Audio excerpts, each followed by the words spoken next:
Dear friends, इस lecture में हम बात करेंगे प्रूफ ऑफ पाइथागोरस थ्योरम। एक बुक है हमारे पास जिसका नाम है पाइथागोरियन प्रोपोर्शंस और इस किताब में 367 डिफरेंट टाइप्स ऑफ प्रूफ है जिसकी वजह से हम पाइथागोरस थ्योरम को प्रूव कर सकते हैं। सबसे पहले जानते हैं पाइथागोरस थ्योरम क्या है। Let us consider right triangle ABC, right angle B.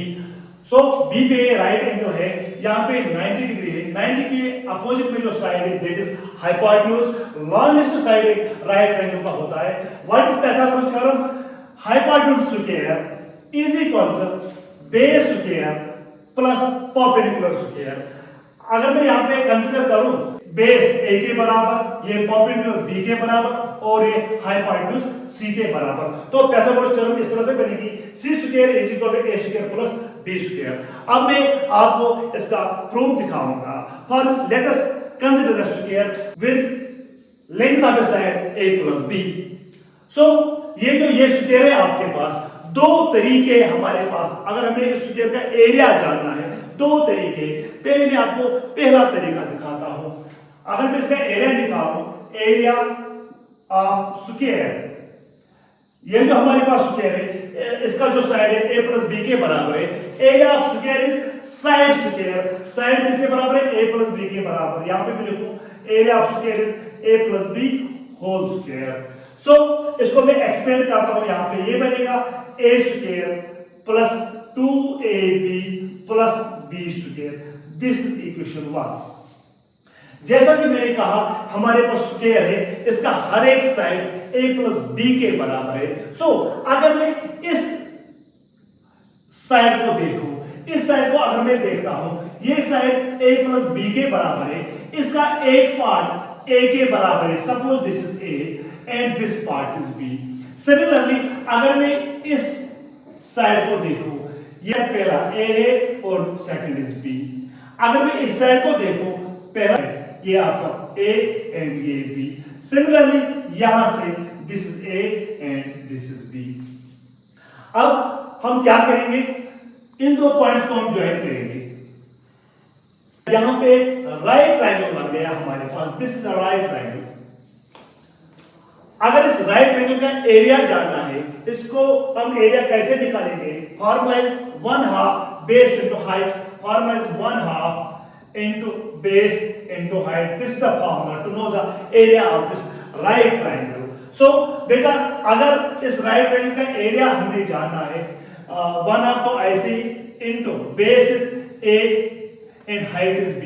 सो इस राइट ट्रायंगल का एरिया हमारे पास आया 1/2 a इनटू b। अगेन मैं इन दो पॉइंट्स को ज्वाइन करूंगा। यहां पे ये भी एक राइट ट्रायंगल हमारे पास बना, सेम राइट ट्रायंगल हमारे पास बना। इसकी base a, height b and ये 90 के अपोजिट जो साइड है दैट इज हाइपोटेन्यूज। इसका एरिया भी निकलेगा 1/2 a इनटू b।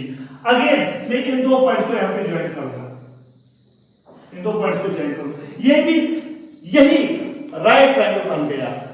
इसी तरह अगर मैं इन दो पॉइंट्स को ज्वाइन करूंगा, अगेन यही राइट ट्रायंगल बना with base a, height b और ये 90 के अपोजिट में दैट इज हाइपोटेन्यूज। सो चाहे मुझे इस राइट ट्रायंगल का एरिया निकालना है, चाहे इसका या इसका या इसका, ये निकलेगा 1/2 a इनटू b के बराबर। सो और एक तरीके से हम इसी स्क्वायर का एरिया निकालते हैं। यहां पे आप ध्यान रखिएगा, मैं लिखूंगा एरिया ऑफ स्क्वायर। इसी स्क्वायर का एरिया हम और एक बार निकालेंगे।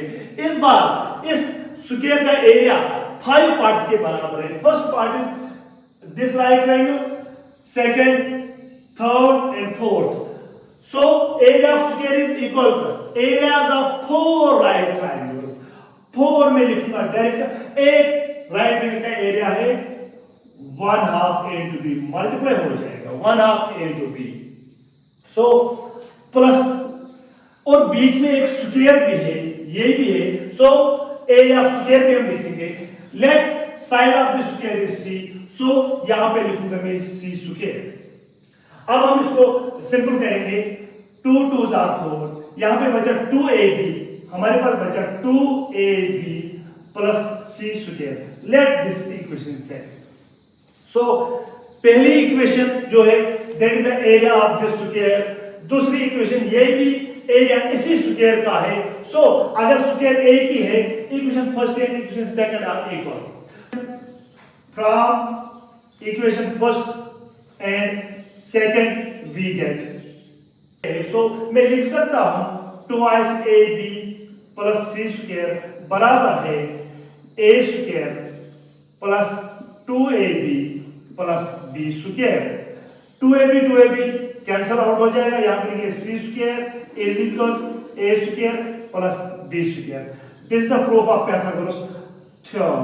हम इसको ऐसे भी लिख सकते हैं, आप देखिए c इस 90 के अपोजिट है, c 90 के अपोजिट, दिस इज हाइपोटेन्यूज। सो मैं c के बदले लिख सकता हूं hypotenuse square is equal a is nothing, this is base square plus b, this is perpendicular square.